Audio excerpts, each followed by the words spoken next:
Thank you for being here, and thank you for bringing the family along. Great to have them here with us as well. I mentioned that you're a six-time founder, which I think is absolutely amazing. You told me a story earlier about coming out of school and going into startups, which when I came out of school, it was investment banking or consulting, right? Like those were the two options. What led you to wanting to be an entrepreneur? Um, I think back then, one thing I felt was like I went to school in Maryland, and we were at like a magnet school, and then everyone went all over the place for college, like all over the world, but especially all over the U.S. And then I could kind of feel like that was going to happen again in college, where everyone's going to leave and go everywhere for work. And so for me, I was like, well, why can't we just stick together and just not spread out? And so the idea was convince a couple of friends. We actually left school early to go and do a startup. Multiple of them were literally down the hall from me freshman year of college. And pretty much, I'm actually on number 7 right now, but the first 6, every single one had at least one co-founder, if not multiple, that I knew from freshman year of college. And even this current one, 2 of my co-founders were also Berkeley. And I didn't know them freshman year of college, but out of the 3 co-founders, 2 of them I knew for 10 years and one probably 4 or 5 years. Yeah. So obviously not an overnight success. I mean, getting to Rotten Tomatoes, that was a journey. Talk to us a little bit about early on, kind of your first jump into entrepreneurship. What did you learn? What was that process like for you? The first one it wasn't even really a startup. We were selling computer systems and components, from our apartment. And it was, we literally got like a reseller's license, and people would place orders, and we would, place the orders, drive down to like San Jose, pick up the parts, and sometimes build a computer or whatever for people. But it forced us to learn about business quickly. And I think with that company, we actually got to a point where we sold like 60 computers to Berkeley, like their mechanical engineering department. And we had to make up our own little assembly line to actually figure out how to do it, and how do you build in bulk, and even just getting all the stuff, holding inventory. And especially back then, like CPU and memory prices were dropping like crazy. So you hold something and even a month later, you've like lost money on it, right? And so just how do you minimize that, all those kinds of things. And that was in 95. And during that time is also when the internet started getting bigger. And I remember one of my co-founders, he's like, oh, we should have a website. And we're like, what is that? And so we made a website for the component company, the computer company. And then that led to my second company, which was actually doing a web design firm for the entertainment industry. And so that's like when it started getting much closer to like Rotten Tomatoes. We were actually services at that point. So the first one was retail, didn't really go anywhere. Second one was services. But that one, we actually managed to get a contract with Disney Channel online, and we ended up actually becoming like their lead developer. And so with that, we ended up doing like 50 Flash Shockwave games for them. We made the online Flash game for Who Wants to Be a Millionaire back when the show was at a peak of its popularity. We did like a ton of websites for Disney Channel. We ended up doing like Artists and Entertainment, MTV, VH1, a bunch of stuff. And then it was from there that one of my, our creative director at our design firm actually ended up creating Rotten Tomatoes. We were hosting it, and a year later, we decided maybe that's the business. And so we actually raised money for that. That was actually the first company we raised money for, shifted everything over to that, and then gave our design firm off to another group to take over. So Rotten Tomatoes was actually the third company. Yeah. And you talked a little bit about co-founders. For the founders in the room, we all know that finding the right person to start a business with is not easy. You've gone through this process multiple times. Talk to me about how you thought about co-founders. Obviously, I think you're a cognitive science major. Obviously a smart guy, went to Berkeley, obviously know media and tech very well. How did you think about the attributes of co-founders in your early companies? Yeah, so, a lot of it, again, was just friends I knew from college. But I think after doing it multiple times, the benefit of working with friends, at least what I felt was you have to trust, right? It's someone you already have a relationship with. You know you want to spend a lot of time with them. And when you're doing a startup, a lot of times you're spending as much or more time with your co-founder than your significant other, your family. So it's really important. And my thought is, if you can do it and it works, like how much better is it that you're actually doing with friends? I would say some things I learned over time is it's better if the co-founder's skill sets are complementary. So I would say one of the best ones I had was Rotten Tomatoes, where I was like biz dev, strategy, fundraising, that kind of stuff. But one co-founder was product and one was tech. And so we didn't bump into each other as much. I would say if it's like 2 or 3 founders and they have the exact same skill set, it tends to be more difficult. The other thing I found that is important, at least for one, usually the CEO, but it could be more, is that they have something that I call like irrational confidence. I didn't come up with the term, it's Bill Simmons, but the idea was like kind of like in a basketball game, someone might be shooting really badly, or career, maybe they're not the best shot, but then at the end, game on the line, last shot, and they're like, give me the ball, right? So that confidence kind of almost based on nothing, right? Rotten Tomatoes, we were disrupting movies. We watched movies. We didn't know anything about the film industry, or like Airbnb with hotels and Uber with taxis, right? That they can go in and they can have this confidence that they can go and change things, and based kind of on nothing. And I think that's something I've noticed with like all my friends that have been very successful is they push through. And you hear like what Steve Jobs, right, having a reality distortion field. Elon Musk kind of has some of that stuff going on too, but it's that ability to have this belief, and it's so strong that people will be like, I'm going to quit my job or quit school to follow you. I'm going to give you money. I'm going to use your product or service, even though you just started, right? The ability to do that is not easy. And a lot of times you have to have that. And if they don't have that, I think it's very difficult. They need to be able to push through so many no's to be able to turn a no into a yes. That's like a good example of like someone who has that rational confidence. Whereas someone who doesn't, they get no. And they're like, yeah, they're right. And they just give up. So I think those are some traits I think are very important. So what I just heard is that we're not all crazy, that we have irrational confidence. The second thing is when you mentioned the fact of spending more time with your co-founder than your family, my wife literally just smiled over there because she probably doesn't see me often enough. Talk to me a little bit about capital raising. I know you mentioned that in your first companies you didn't raise, and then you started raising with Rotten Tomatoes. What led you through that process? Because as we discussed earlier, a lot of times people start companies and the first thought is, I got to go raise a lot of money. Yeah. So first one was retail. So it's not really necessarily like venture scale. I mean, people have done it for sure. But when we did it, we're just trying to figure out what we're doing.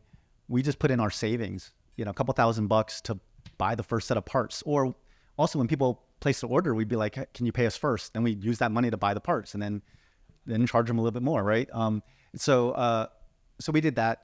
Our second one, our design firm, got a loan. It's a services company, so you can get revenue right away. I mean, someone hires you to build a website, you charge them, right? So for that one, my mom loaned us some money, and my co-founder's uncle loaned us money. I think total, it was like $30K between the two of them, but we made money right away. And within a year and a half or something, we paid them all back, right, with interest. But Rotten Tomatoes was the first, I think, that was like, had the potential to be more something that could really scale. And so that one, we actually decided to raise money. With that one, it was based a lot on the relationships we had built up from our design firm, because we did a lot of work for other companies, and these executives or folks that ended up building companies that ended up selling for, some amount of like, we had one company that was like killer app, sold to CNET for, I think it was like 80 million, or I think it was like Tom's Hardware, some of these other ones that we built websites for. We said, hey, we want to maybe build a business around Rotten Tomatoes. They were the ones that put in the money. So it was actually our clients from our design firm. And so as far as fundraising, the later ones all ended up raising money, but I think it's dependent on, is it venture scale or not? And a lot of times in the beginning, what I find that people have problems with is they're so focused on raising money and they're not necessarily focused on finding out, like, do people want this?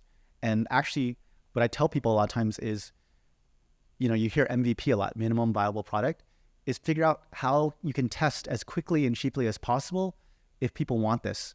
And if you can do that without any funding, that's the best. Rotten Tomatoes, my co-founder Sen actually came up with the idea and he launched it in 2 weeks, and he wasn't a coder, right? He was our creative director. So he actually just built it with static HTML, right? By hand. And the movies he covered were the wide release movies that were coming out that week. So you're talking like 3 or 4 movies, nothing else.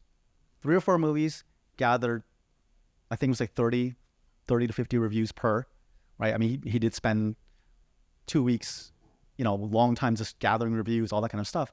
But he put it out there and instantly it was useful. And it was actually very lucky that it was the most useful thing, because if you're thinking about watching a movie, the movies that just came out that week that are wide release are the ones you care the most about, right? You could have that. And a lot of people, they're like, oh, we got to build this thing.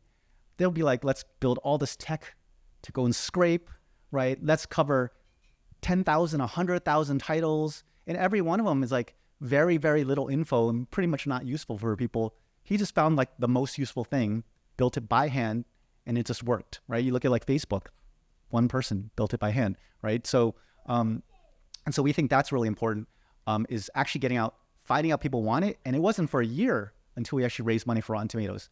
So we were just hosting it. We could see that people were using it. People were writing about it. Roger Ebert wrote an article where he picked it. Rotten Tomatoes is one of his favorite movie websites. When Pixar released A Bug's Life, we saw a spike in traffic. We're like, where's it coming from? When we looked at the IP, it was coming from Pixar. And so we're like, oh, if Pixar is using it, Roger Ebert's using it, we're getting all these write-ups, like maybe there's a business there. And then we actually did it. So we actually got the traction first, and then we try to raise. And a lot of people, you'll see them try to raise on an idea, no traction, they haven't built anything. And it's very hard for an investor to put money into that, like, especially if they're a first-time founder. And then they get stuck on that fundraising part and they never actually go and build it, and they never test it. They never find out if people actually want it. And what I find interesting about that is you weren't a first-time founder at that point, and you still built it that way, which says, one, how difficult it is to raise money, but also, two, just the amount of focus that has to go into product market fit and just making sure that people want to buy your product or service. Really important. So you find product market fit, you raise money, you scale, you have the potential for an exit. You exit Rotten Tomatoes. What did that feel like? Everybody here that's an entrepreneur is striving for getting to an exit at some point. What did you feel immediately after? It was a weird time, I would say, looking back. When we raised, it was in January 2000. For those of you old enough to remember, I think it was like 2 months later, the internet stock bubble burst. Like, we actually had one investor pull out last minute because he had lost so much value after the bubble burst. So he didn't actually fund. And so we went into survival mode. We brought over 20 some people from our design firm. We had to cut to 7 within a year just to keep the lights on, because we were burning $100K a month and we had raised $1 million, right? We're like, we're not going to live through the rest of the year if we do this. And so we had cut like crazy. I was literally sleeping under my desk for half a year. 2 of us went, to zero salary. Everyone else took a 30% pay cut. So our 7 was like the equivalent of like 3.5, right? We ended up selling when the market started improving. We started getting offers. Initially, it was like 10 cents on the dollar, then 25 cents on the dollar. Finally got one that was above our post-money valuation, right? And we took it. Looking back, at first, we were like, great, we managed to make our investors some money. Obviously, over time, we sold in 2004. We're like, wow, we really didn't handle that well. At the time, we felt great, but to be honest, we only sold for 10, right? A lot of people are raising more money than we sold for. It was a different time. We were pre-Google going public, right? And I think when they did it, and mobile and internet and all that stuff went up, like, that changed things. I would say the biggest takeaway I had afterwards, like after a year or two, was a good friend told me, he's like, if you had essentially done a better job of the sale, even at the same time, you could have had better return. And the thing is with us, back then we had no network. We were just happily building our site. We weren't in LA, we were in Emeryville, which is in the Bay Area, and we weren't in Silicon Valley, we weren't in San Francisco. So we didn't really network with the tech people, and we didn't network with the entertainment people. We just built our product. And I was telling Joe, my friend, we have another friend that they had a company, they're selling, had the ads in the Flash games, and they, Excel, I think it was Excel, basically wanted them to sell and like was going to force them to sell. And they would have lost, the VC would have gotten some money back. The founders would have gotten zero. But then a couple friends who were other tech founders, they're like, hey, you should get more offers. So they actually made some intros, and another group came in, bought them for, I think it was 80. And those founders went from, they were going to get zero to they basically could retire after that, right? That big of a difference. And that's when I realized like, oh, your network is really, really important. It can make a massive difference, especially on things like that, like on certain outcomes, on business deals, whatever. So ever since then, I've always tried to do a much better job of kind of building and establishing a network. I could not do public speaking at all. Like when we were doing Rotten Tomatoes, I would get invited to things and I would always make an excuse. And I actually had to take acting classes and getting in front of people and talking just to get over my fear of public speaking. Yeah. But I realized like I had some serious weaknesses before, and I had to address it, like on networking, on public speaking, and what are your weaknesses, and how do you actually now I would say on the networking side, it's actually a strength for me. Yeah. That's great. And the importance of network to everybody here, I mean, twofold for you. One, when he talked about raising money, he was raising money from customers. So establishing those relationships and doing right by people, obviously seriously important. And then on the second note, in terms of the people you get advice from, one of the things that we lack here in Dallas that I think you find in Silicon Valley a lot is that there's just many successful founders, large exits in that network in Silicon Valley that you can get advice from. There's not as many here. So one of the things you have to do in this market is you got to continue to work at your network, continue to establish relationships, whether it's customers, whether it's partners, whether it's advisors, build out that network and try to put more good than you take, because it'll just come back to you, kind of threefold in the end. So let's Rotten Tomatoes had the exit, learned some lessons. So you decide to build an investment syndicate to go out and pour money into other entrepreneurs. Why? So as a result of realizing that I was really bad at networking, one thing I ended up doing was I made a group for notable tech founders. Recruited people one by one. And, we had folks like Max Levchin from PayPal, or co-founders of like Twitch and YouTube and Guitar Hero and Unity and all these things. We had, we had Baxter Box in our group. And so we would do these dinners, 20-person dinners every other month, getting people together, someone would share their founder story, and just a way for people to kind of meet each other. It was like a support group for founders, actually. Because you would run into problems. You'd be like, oh, we're on a denial of service attack, or someone's suing us about some IP thing or whatever. And what did you all do? And people are like, oh, maybe this, right? As part of that, I actually had two friends who were in the group.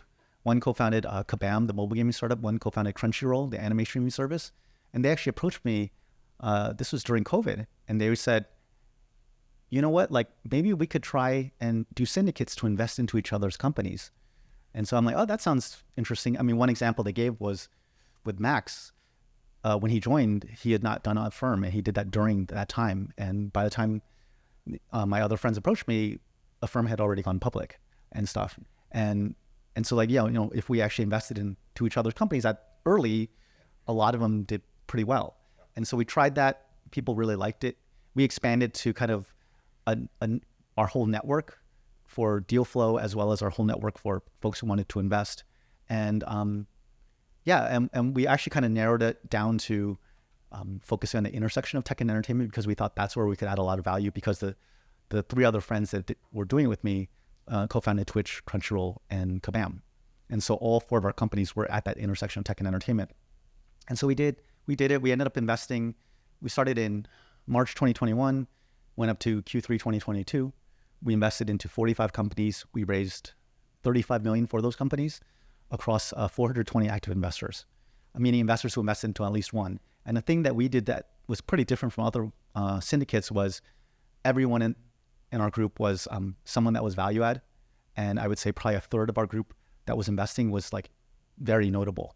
And so we would actually add a lot of value as a syndicate. I actually felt like we brought dollar for dollar more value than even the VCs did, because if we're taking an allocation and we're bringing like 30 to 50 investors, all our investors are, and you're doing something at the intersection of tech and entertainment, every single one of us are people who can give you advice or name brand value or connections or all those things. And they always did. Like whenever a founder wanted to talk to one of the people that invested in them through our syndicate, even if it was like co-founder YouTube, 100% of the time they would say yes.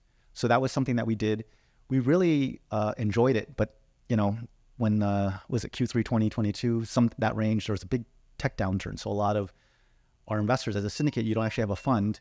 It's a bunch of angels. So they were all like, we need to take a break. So, yeah. So, you know, we talked earlier today, and we were talking about your 4 phases of investing. You kind of talked about 4 buckets of, you know, sourcing and adding value, et cetera. And you talked about the point you found the most challenging about investing. And you said that was really kind of picking, right? Why was that the difficult piece for you? Well, when we started, you know, I think given our backgrounds and our network and everything, the 4 that we kind of realized as we were learning how to do it was, yes, sourcing, like finding the deals, then picking the deals, getting into it. So even if you picked it, they might not actually take your money. So convincing them to take your money and then adding value afterwards. And I think for us, because of our network, sourcing wasn't that hard. I mean, we could get better, but it was not bad. I would say it was above a lot of VCs. Picking was something that was new to us. Getting in, we were pretty good because of what we were doing, especially at the intersection of tech and entertainment. Adding value, we were very good. Like those two were extremely good. But picking for us, which was, I think, difficult, was one, all of us were just investing as angels. I mean, by having a group, there's 4 of us kind of trying to make a decision. Later on, we actually created something I called the council, where we had, I think it was like 30 of our most active check writers in our syndicate. And so we would see stuff that we thought was interesting, usually would have like a really notable lead. And then we would prep a simple version to send to our council, who would then take a look and see what they think. And if it passed council, then we would send it to everyone else. So we tried to add more and more filters. But that was definitely a part that we were kind of learning as we were going, for sure. And the reason I think that's so important, because, you know, this is coming from a serial founder who's telling you that picking companies to invest in is hard. So when you're a founder and you're sitting across from a VC and you're like, what the hell? I gave the best pitch of my life. It lines up with what they invest in. Like, why is this so difficult? It is absolutely difficult to be on the other side of the table and assess the founder, assess the business, the market. Can you add value? There's a lot of math and, you know, thought that goes into those decisions, but it is absolutely not easy. Absolutely not easy. You know, one of the things that you talked about, and I saw the video on YouTube, you gave a big discussion, and I know you've given this talk at multiple places, about focus. And I find as a founder, that is one of the most difficult things, is figuring out which fires to let burn. It's hard for a lot of founders because you're a type A personality and you don't want to you see it and it's a fire and you know it needs to be put out, and the natural instinct is to go run and put it out. But sometimes you got to let that fire burn to prioritize. Talk a little bit about your talk on focus and why you think that's such a big challenge for most entrepreneurs. Right. So I would say almost like the 2 most important things. One I mentioned is network. The other one is focus. And I realized it the hard way. After we sold Rotten Tomatoes, the next 3 companies I did, all 3 of them, we raised venture funding. Between the 3, I think it was like 7 million or so. But every one of them, because we had success, we raised more, we thought we knew more, and so you want to do more. And as you mentioned, entrepreneurs, if they have a rational confidence, they believe they can do anything. The problem when you believe you can do anything is you want to do everything, right? Can you do this? Can you add this? Can you add this feature? Yes, yes. You get a client? Yes. And so you end up just building for other people, right? And it's really, really, really easy. Actually, I think repeat founders almost have this problem more, to be focused. But when you think about what are the most successful companies you can think of, go back to the beginning. What was Amazon? They were only selling books, nothing else. What was Facebook? They were just in Harvard. What was Google? Simple search, right? Look at every social media platform. Every single one of them looked like was a single feature, right? A tweet, posting a photo for Instagram, posting a video for YouTube. They're all just one. I mean, now they all kind of copy each other, but that's when they're huge and they're trying to protect their, get the moat and all those kinds of things. But when they started, they were all one and they're all different, right? A Substack and a Facebook and a Clubhouse, all those things, very, very different. Think about every fast food chain basically sells one kind of food, right? And you can name them a type of food and you can think of the 1 to 5 examples. If I say hamburgers, if I say pizza, if I say Chinese food, if I say donuts, you can think of it, right? They all do one. The restaurant that does multiple types of food, hamburgers, Chinese food, pizza, and donuts, they are a mom and pop shop and they always will be, right? And people don't realize it. They actually think doing more will make you bigger. No, doing less will actually make you bigger. And a lot of these companies, when they had problems with the tech downturn, most of them were doing too many things and they had to cut massive divisions, whatever. When WeWork started having all the problems because they had all these million extra services, they had to cut it down. I mean, I think they're still having problems, but focus almost always works, even for very, very late stage companies a lot of times, because when they get too many things, after a while, you're like, I don't know what they do. What are they? And the simpler it is, the easier it is to explain, easier it is to execute, easier for anyone to understand, including the VC, right? I like to say if it takes 5 minutes to explain what you do, like it's way too complicated, even if you're enterprise, I think. So a lot of times it's like really, really simplifying, really focusing. I like to say one feature, one category, one market. Rotten Tomatoes is movie reviews, for movies or reviews for movies. And initially our market was hardcore movie fans and eventually it went wide, right? And so that's the thing. That's like the single biggest learning. I made that mistake so many times. I didn't realize until I was mentoring at an accelerator and constantly telling the people like, you're doing way too much. You're doing way too much. You got to cut down. Then I was like, oh wait, I did the same thing. And then when you realize it and you look, everybody does it. Everybody. Even extremely experienced founders, extremely big, like successful companies, they all do it. So if you have a chance, you can go on YouTube, you can look up my talk. And especially founders are stubborn. They're like, no, I can make it work.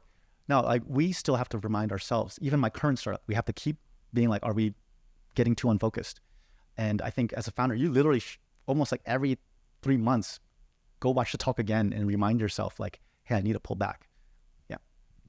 You shared an insight earlier, and I kind of had my VC hat back on for a second, where you said pitch big, but kind of start focused, right? Start narrow in terms of your business, but pitch big. So I think that's something important to think about, is that when you're sitting in front of an investor, not that niche doesn't work, right? Because it may be defensible and attractive and they may love that space, but you guys know when you're talking to a venture capital, they're thinking about scale, right? They're thinking about big. So the idea of pitching big, but focusing and being kind of narrow in your focus, I think is really, really good advice. Yeah, and a lot of people, what they do is they pitch big and try to do all the things at once, because they'll look at Facebook now, or they'll look at Google now or Amazon now, and they're like, I want to do all the things they are doing. How are you going to if you're like 1 to 3 people, probably sub 100K in funding, how are you out building them? It's impossible. But you can beat them on one thing maybe, right? Like the examples I use is like YouTube beat Google Video. They couldn't beat all of Google, but they did video better than Google, and Google had to buy them, right? Instagram beat Facebook on photos. Zappos for Amazon, right? Amazon was already huge, selling everything, including shoes, and Zappos came in and they did one thing better, and then Amazon had to buy them. So that's something that's very doable. But you can't out-feature the giants. Like, there's no way. And people try and do that. It's kind of crazy, but it happens over and over and over again. And the example I like to say in my talk is, go look at their slide. They'll have a competitive landscape slide. There's them and there's us. Here's a bunch of features. They each do one or two. Look at us. We do everything. All 19. Yeah. And so many founders decks have that. And every time I see it, I'm like, oh God, they're not focused. So you're right. That slide is in literally every deck. So fast forward, investing, you're back to founding, getting back involved in an operating company. You've had all these life experiences, wife and little girl sitting over there, which changes the dynamic, having a little one. Talk to me about how you think about family. And balance is a nasty word. I grew up in investment banking, so balance is kind of foreign. But how do you try to keep the ship right as you think about your business and your family? Yeah, so the first 6 startups were all pre-family, pre-kids, pre-marriage, all that kind of stuff. And I think all 6 had a chunk of time where, it's very normal to go sleep in the office, pull crazy hours. I mean, that literally all you do almost was just work. And I think this time around, I'm like, that's not gonna work, right? And so you're forced to try to be more efficient, to work smarter, not harder. When I can, if I'm speaking, if I'm traveling, 95% of the time I'm taking them with me. My daughters see me speak many, many times already. So I try to do that, and really, try to prioritize a lot more. Not everything you don't have to do everything. You just have to do the most important things. So it's a bit of a change of thinking, and also realizing, like, when I was doing those earlier companies, you would get burned out. You would putting in that kind of crazy time, especially because I wasn't focused. Because I wasn't focused, trying to boil the ocean, trying to do too many things, and you can't do everything, and even putting in unlimited hours, right? So now when you focus, it actually takes less time too, or you can put more time into less things. And so that has helped a lot. It's still something I'm learning, but it definitely is possible. Whereas the younger me would have thought it was impossible. Yeah. No, that is great. And I'll tell you, it's a struggle for every founder, right? Because you're taking other people's money. That's a big weight to have on your shoulders. And so my wife knows, like, going to sleep at night is pretty difficult when you got that things to do list and it's got about 97 things on it and you've gotten to like 3 in that day. It's a terrible feeling. The last thing I'd love to touch on, we had a conversation, and we'll open it up for questions here in a second. We had a conversation about starting a company, years ago when you first started your first company versus starting a company today, and about resources and the challenges. Talk a little bit about how you see the current environment for starting a company versus your first company. Right. So when we started, this is like 95, right? There were no accelerators. There was no Y Combinator. There was no mobile. There was no social networks like Facebook. Google AdSense did not exist. AWS did not exist. You still had to go and put your stuff. I think we were above net and stick servers on a rack, right? Bandwidth was really, really slow. It was a different time. There were angels back then, but not to the same level as there are now. So now it's like you can build for much, much more cheaply to launch, a lot more resources, mentorship, accelerator, ways to get that initial, 20 to 100K to get started. A lot easier, like the cloud AWS, AdSense to start monetizing. There's so many things now. I mean, with AI, that's going to change things even more. So I think it's easier than ever. I mean, you do end up having more competition as a result, but even here, I would say this is still a lot easier now, even in Dallas or anywhere in the world, than even Silicon Valley in the mid 90s, right? And one thing as far as, especially after COVID, people are a lot more used to being remote. People are used to working remote. Even when we were investing during COVID, we didn't meet a single founder. I think we looked at like 1,000 companies or something, right? Hundreds and hundreds of calls. We never met a single person in person, right? And people are much more open to that. And it used to be like, oh, we only invest right in our area. And I think they got way more open-minded about like, actually, we're willing to look at almost anything anywhere. But of course, they still probably prefer the area. And then as far as mentorship, all that kind of stuff, like with the internet, literally anything you want to know about anything relating to startups or venture or anything, you can look it up, right? You can look up any course you want in college, any subject, you can find it.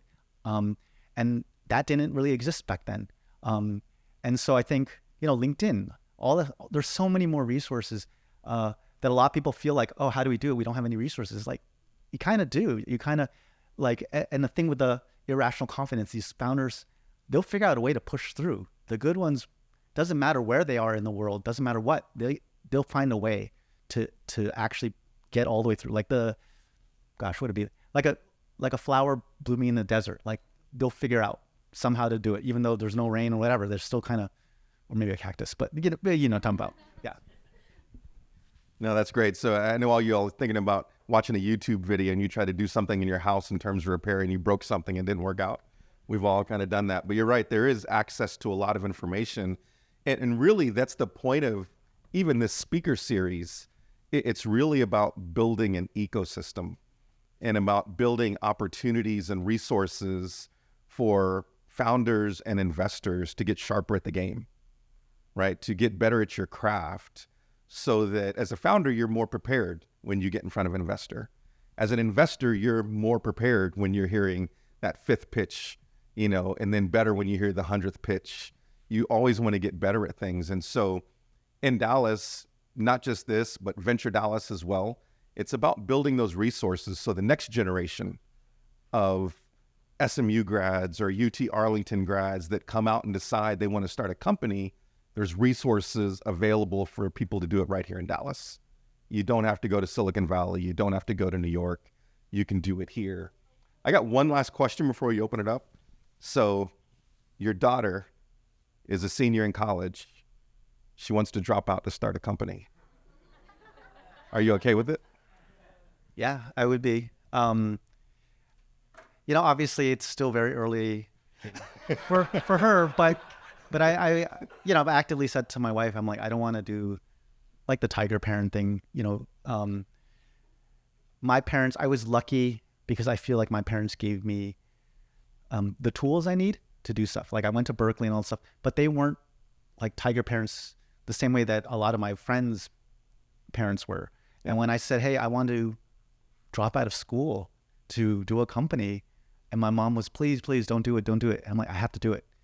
She loaned us money to do our startup, right? And we paid her back. And eventually when I sold Rotten Tomatoes, I was kind of taking classes here and there on the side. I went back and finished my last semester that I didn't finish. So it took me 12 years to get my undergrad. But we had sold the company at that point. But I'm like, you know what? I'll just finish what I started. Actually kind of for my mom. And also I thought I was going to move. And I'm like, if I leave, I probably will never, ever graduate. So I might as well finish. But I think for her too, I just want to give her the tools that she needs, that she has options, and then she can choose what she does with those tools. Yeah. You're fortunate, because if I had dropped out of West Point, I would not be on this stage with you guys right now, because my dad would have beat me to a pulp.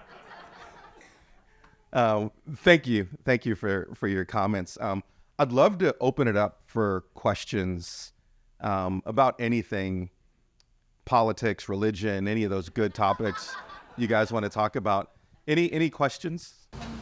I have a question. Thank you. I think you brought up a really good point about, thank you. I think you made a really good point about rational confidence. But my question is, in the world of startups, how do you really spot the difference between rational confidence and irrational confidence? Because I think there's a really fine line between rational confidence and narcissism. Well, I mean, if you look at a lot of these founders, I mean,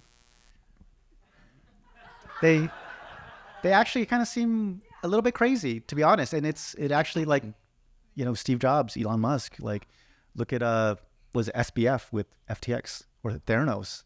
Like, you can cross the line into something actually criminal and stuff like that. But I think, again, if you're investing or if it's a potential co-founder, make sure. That's why you want, for me, folks that were friends.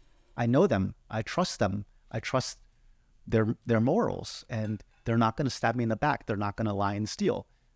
You don't always know. Like, if someone is extremely confident, there is a possibility that they may be, a little bit too far over, right? But I do think it's really important. You do need someone that will run through the walls, and you can follow them, or you're that person that runs through walls. If no one's willing to run through wall comes, you're stuck. You're like, oh, there's no door. I guess we're done, right? So, there is, and you can see it. Just read the news. There is a line that people may go past. You have to find it, but you want pretty close to that line, I think, to be able to, again, take all the no's, because a normal person will hear it and they'll give up. A good person will hear it and keep pushing. A great person with the confidence will hear it and they'll convert some of those no's into yeses. And you ideally want that. And you at least have to, even to survive, you need to be the one who can get pushed through the no's, even if you can't convince them, right?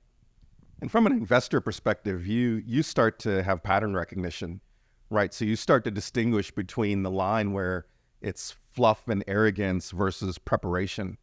And you can read people. Matter of fact, we had a conversation about body language right when we first walked in. And that's something that I used to tell my founders. I used to assess all the time. Like, as soon as you walk in the room, are you leaning forward? Are you leaning back? Are you casual? Are you trying to get comfortable in your chair and you can't figure it out? Do I ask you a question and it's difficult and you start stuttering?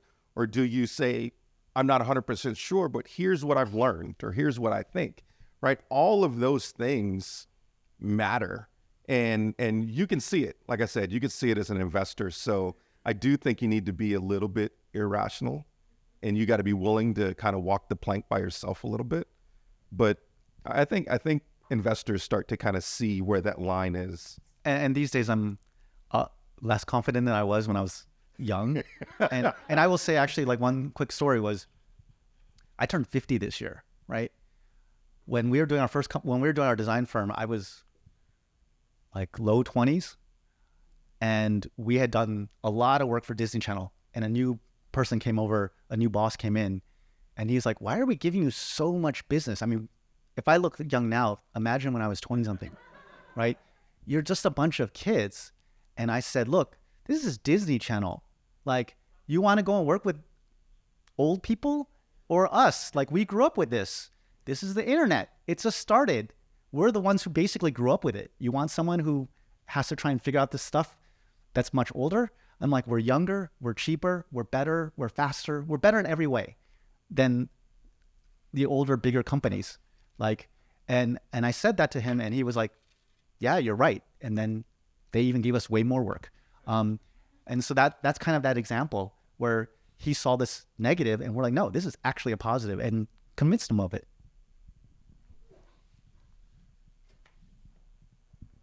Yes. Oh, yeah. Brenda Stoner. Yeah, Joe, I had to talk. Given the counter forces of valuation and investment, you're trying to do real innovation. Are you guys optimistic right now or pessimistic? Because it's super hard right now. And if you're trying to do, you need other people's money to help you get it over the line. I think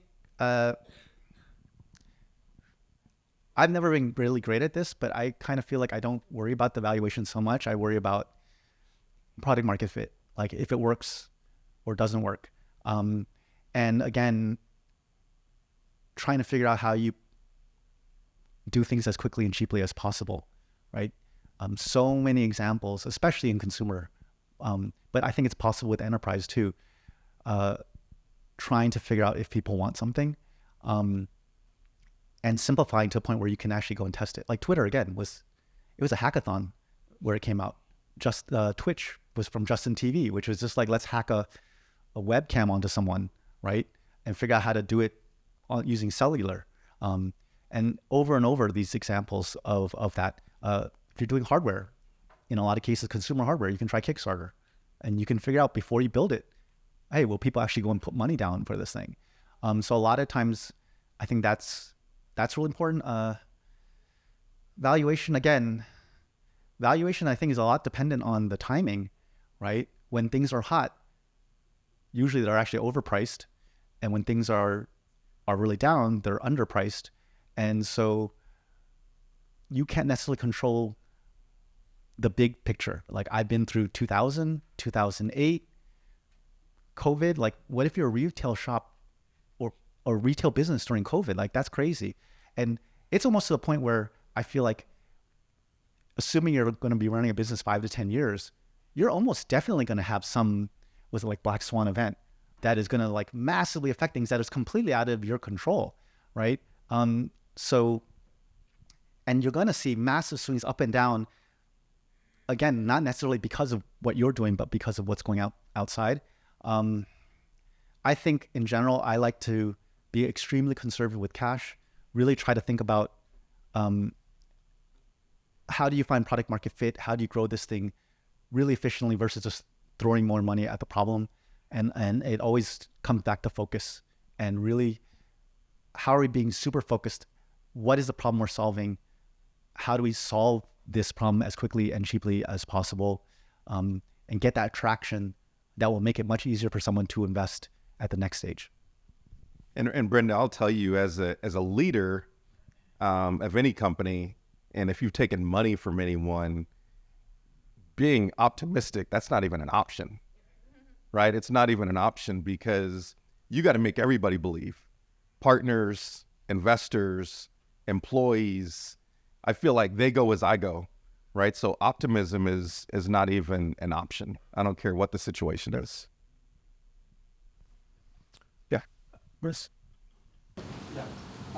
Thank you for the talk. One quick question is, you had multiple exits. I had one exit and it was painful. Because when you have it's like a baby that you build or grow, and then getting into that mentality, how did you feel having multiple exits, and how do you go through when you're about to start a new company and say, I'm going to sell anyway, right? So I would want your opinion on that. Yeah, so in that tech founder group, we have had a lot of friends that have sold their companies, a lot of them, right? And I would say, Rotten Tomatoes, we're very lucky. We sold in 2004. It's 20 years later, right? And we celebrated the 25th anniversary last year in August. That it's still around. We're very lucky. We're very happy that it is. A lot of friends, they sell their companies 2-3 years. Companies are gone. 5-10 years, no one knows what these companies are, right? That's actually, I think, a lot of times more standard. Sometimes you're lucky, and not only is it around, but it keeps growing. Like YouTube is a great example, right? My friend that co-founded it, he said like they sold for what I think it was like 1.6 billion. That's it? Yeah, which is a lot. I think they did it in 18 months, which is insane, right? But if YouTube was a public, like a independent company, it might be $100 billion company, right? And one thing a lot of us realized, and we've all talked about, is actually a lot of the best companies you don't sell. Generally, if you sell, a lot of times it's in the hundreds of millions, tens of millions to hundreds of millions to maybe $1 billion or $2 billion, right? You don't really see that many sell for more than usually a couple billion. But the biggest companies, the Facebooks, Amazons, Googles, whatever, they're like $1 trillion companies. And so actually the best ones don't sell, actually the best, in a lot of ways, founders almost are not serial entrepreneurs. They're actually the one that just, the Jeff Bezos or whatever, Zuckerberg, they're all the way, there's one company founders. And even a lot of times the lifestyle business that you didn't necessarily raise money for, whatever, but is doing really well. And if you have 100% or your family has 100% of it, that's actually really good too. Doesn't necessarily need to be venture scale, but the one that just grows steadily every year forever, right? So a lot of founders in that group, we all talked about it, and we're like, actually, the ones that don't sell are better, even if they're lifestyle businesses, but they're actually real lifestyle businesses, or the ones that go IPO and can kind of keep growing. So even now with my current company, we're not thinking about building it to sell. Like if it happens, it happens, but actually selling is a lot of times selling yourself short. I mean, sometimes it's perfect, like you sell right before a crash or whatever it is, but yeah, like building just to sell is not always the best option. And I actually would think it's the best option is the building for the 100-year kind of company. Question back here. Chris, Gannett. Hello. Appreciate your comments. As a fellow 50-year-old who shares the trauma of raising capital in New York in 1999 and 2000, great questions up to this point. I wanted to ask kind of an interpersonal question, which is, as a company builder, both as a single person and as a married person, did you have one person that you could be 100% honest with? Whether that was a co-founder or a lead investor, your spouse, did you have one person as you were building these companies that could keep your counsel and give you good advice? Before, I would say is usually co-founder, because we would know the numbers, we would, so there's nothing to hide there. But the problem with co-founders is that whatever problems you're going through, they're probably going through the exact same problems, right? Because it's usually based around your company. So that's why the tech founder group we put together was really helpful, because it was a support group, and you might be having problems, but someone else might be able to help give you advice. They went through it. They could help you out. But it was tough. And we talked about this a little bit before today, was especially if you're like the CEO or whatever, everyone's looking at you to stay charged, right? It's not that hard when things are going well. When they're not going well, everybody, your employees, your users, your investors, they're like, how's it going? How's it going? And you have to like give them the bright side, even if you yourself are worried and stressed and everything. And again, your co-founders can't even help that much in that instance, right? Because they're going through the same things. And so that's going back to the balance part, is really trying to have some stuff going on in your life that can help you recharge. If vacation or breaks or family or friends or whatever. And it's tough because a lot of times when you go in and you go all in, a lot of founders, when they're very busy, they're not good at keeping up with their friends or their family. I'm too busy. I can't go to this. I can't go to this. And it actually is tough, is when it goes real bad, they have no network because they're so focused, not even like on the investor side, on the other founders, on friends, on family, because they put everything in, and sometimes you run low and you don't have that charge. And it's really, really tough when it gets to that point. So that's why balance is important. That's why having a network is important, all that kind of stuff. And it used to be co-founders, and still is, but there has to be that other support network that can help support you in different ways, your friends, your family, other founders, etc. Chris, when you first asked that, I was like, man, both of our wives are here. You're trying to mess up some happy homes over here. The one thing I would add to that is that even in my company now, I have an advisor, an advisor on my board that's just brutally honest. And every time I sit down with him, we have lunch, I just pour out all the things that are going on. And somehow he's able to distill it down to, sounds to me like you need to go do these two things. And I'm like, holy smokes. Like, that's amazing. I'm going to go do those two things. And I leave and I'm like recharged, I'm excited, I'm focused. And so I would say for all of you entrepreneurs, find that person that can do that for you. I mean, my wife can listen to all the daily stuff and be like, you got it, babe, you're good, keep going, give me the pat on the back. But being able to have somebody that you can just walk everything through and they can analyze it and be like, okay, take a step back, you're in the fire, I know you're burning, here's what you need to focus on. That's gold. When you're in the mix, having somebody that can do that for you is gold. Here's a question. Volodymyr Berezhny, Ukrainian entrepreneur, 2 years here.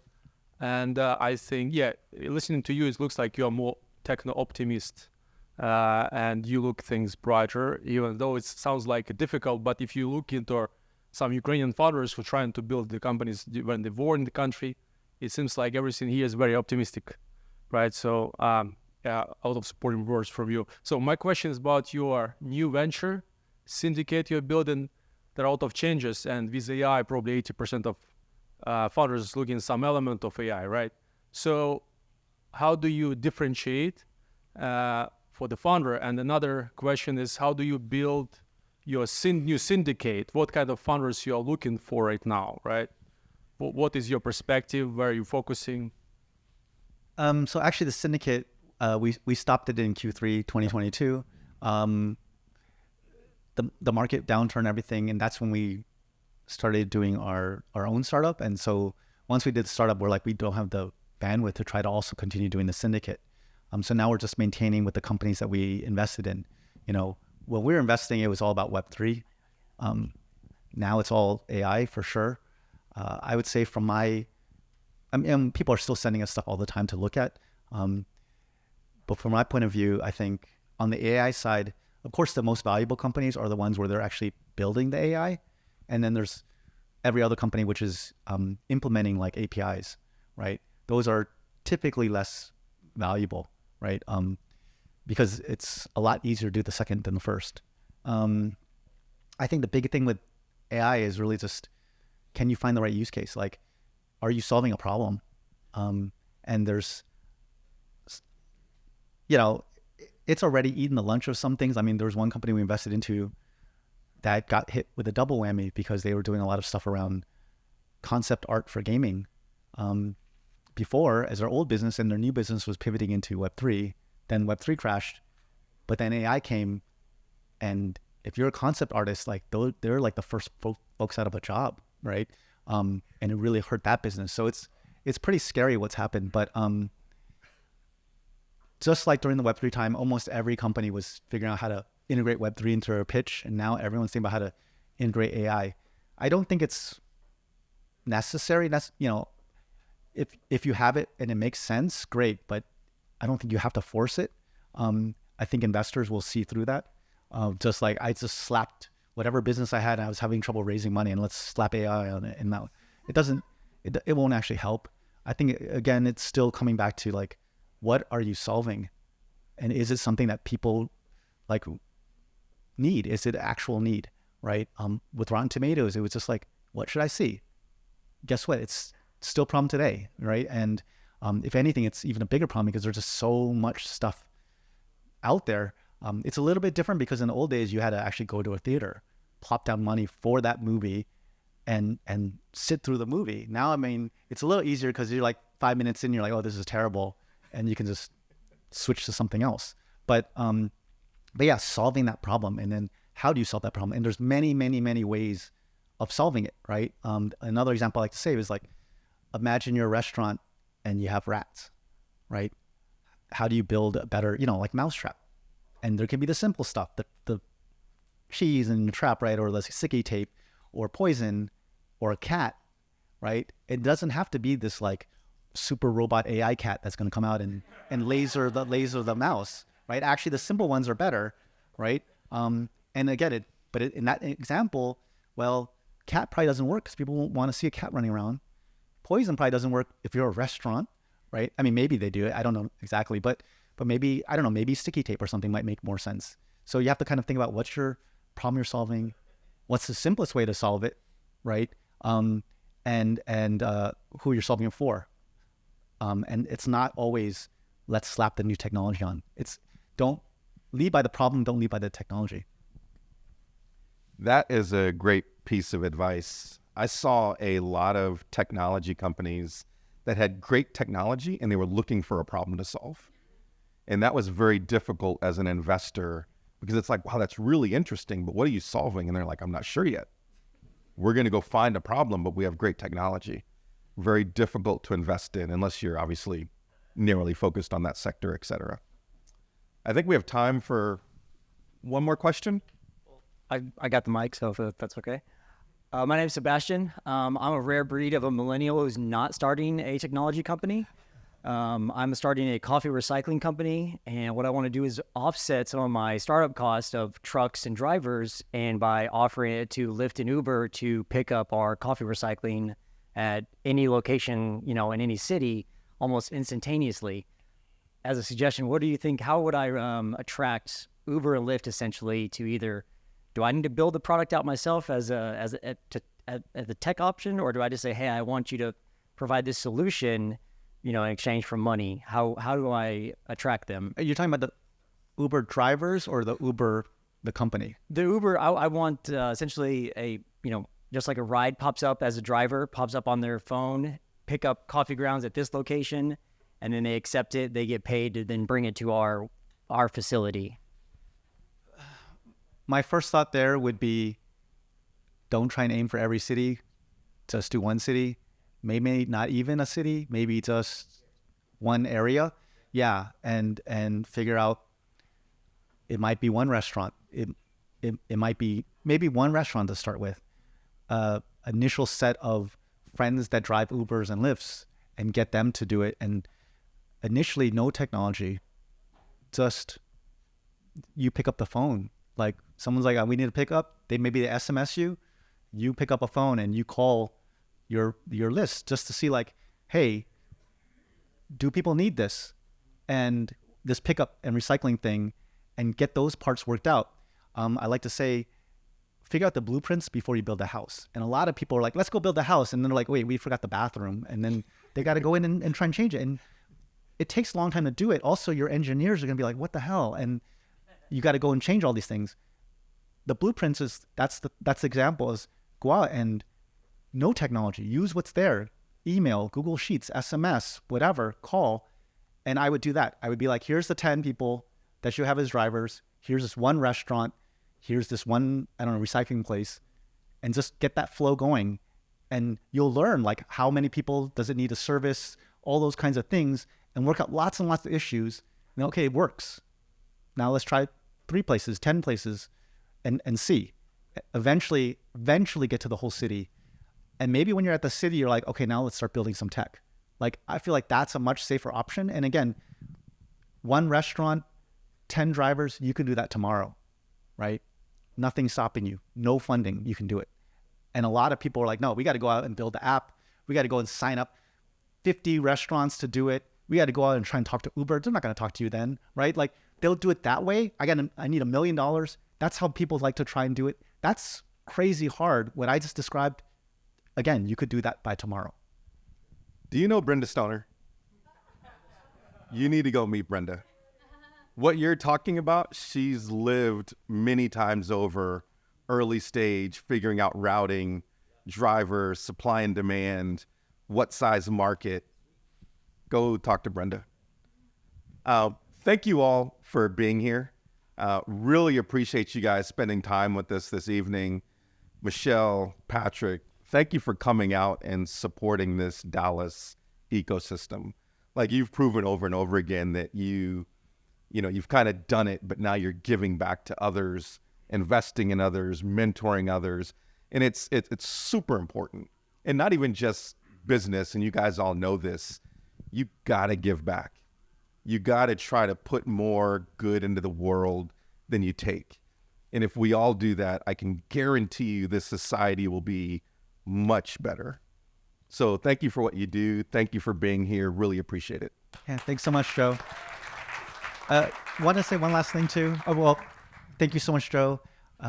Thanks, Samantha. Thanks, Matt, for having me. Say hi to Trey. He actually brought me here a while back. like in 2016 for, was it Dallas Startup Week? Yeah. So that was my first time. This is my second time here. The one thing I would also say, what Matt and Sam are doing, all of you here, if you don't know each other, meet each other, connect. This is how you build a network. Add each other on LinkedIn, right? If you had a good conversation, if it's someone relevant, get a coffee afterwards. You're probably not gonna have a real conversation with everyone here, but get a coffee with them afterwards. They are probably going to be doing more of these every time. Meet everyone. The speakers very likely are open to actually connecting with you all. If you want, my email is Doubt, DOUBT @gmail.com. If you want to add me on LinkedIn, you need to use that. I will say I'm really busy with my startup, so I won't be able to like Zoom call everyone. But if you have a question, I can respond by email, and I'm happy to do that. And so follow up with every speaker, follow up with each other. This is your cohort. This is your network that you can start building today. That will be valuable. And again, if you meet each other, you're like, here's a card, and you just thanks, and you throw it away. Why are you even here, right? Connect with people, the ones that are relevant, get a coffee with them.